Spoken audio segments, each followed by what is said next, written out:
guys, it's Wendy from Ask the Landlady. I'm here with all the tips and tricks to help you make a profit in real estate rentals.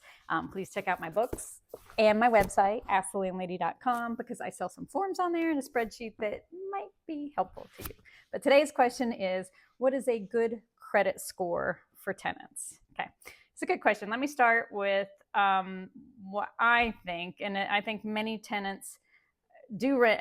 Since I've been doing this for 20 years, tenants do rent apartments because they can't buy homes because they have poor credit scores, right? That's just something that's kind of cyclical, especially in my area. But because, if you have great credit, you might want to go buy a house. But in today's economic terms, we're actually seeing something different. We have a lot of young professionals that can't afford homes, right? So we probably have more than ever the biggest pool of tenants with great credit scores, which is creating some competition there.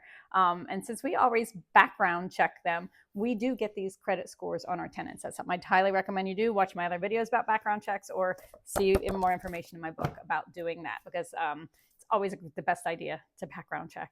And that's something that you will get as part of that is a credit score. So on average, a good credit score is going to range from 670 to 739. You never see anybody with that great 800, but so 679-ish, 670, 740, whatever in there is a really good credit score. So they're they haven't had issues, no crashing and burning.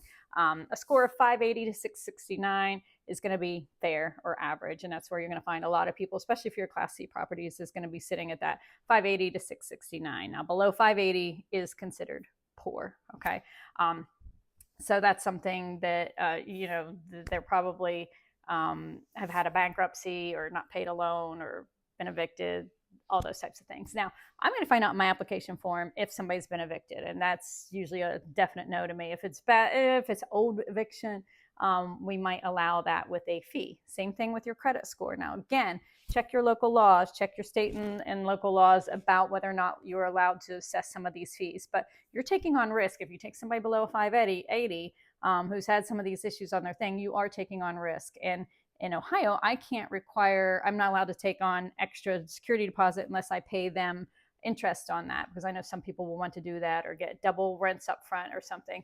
In Ohio, we can't do that, but we can assess a high-risk fee.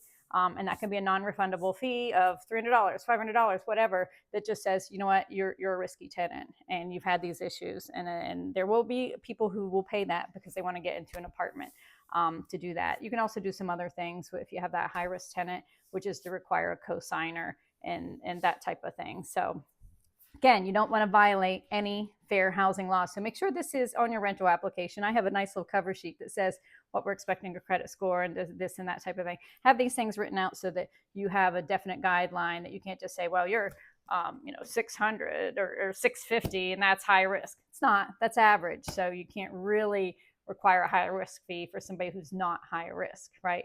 Now, I have found in my area of the woods, which is southeastern Ohio, credit scores do not tell me whether somebody's going to be a good tenant or not. That is not my biggest marker. Now, I would love to hear if you people in different parts of the country, that may not be the case. But here in southeastern Ohio, I have some people with some terrible credit scores, but they're great tenants. They're clean, they're neat, they take care of things. They had some stuff in their past, now they got a great job, they're doing well.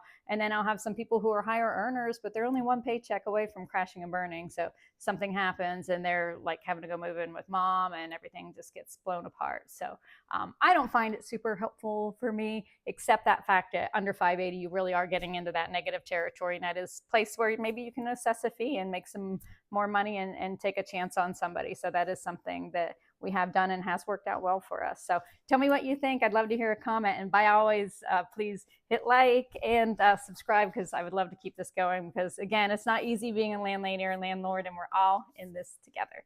Have a great day.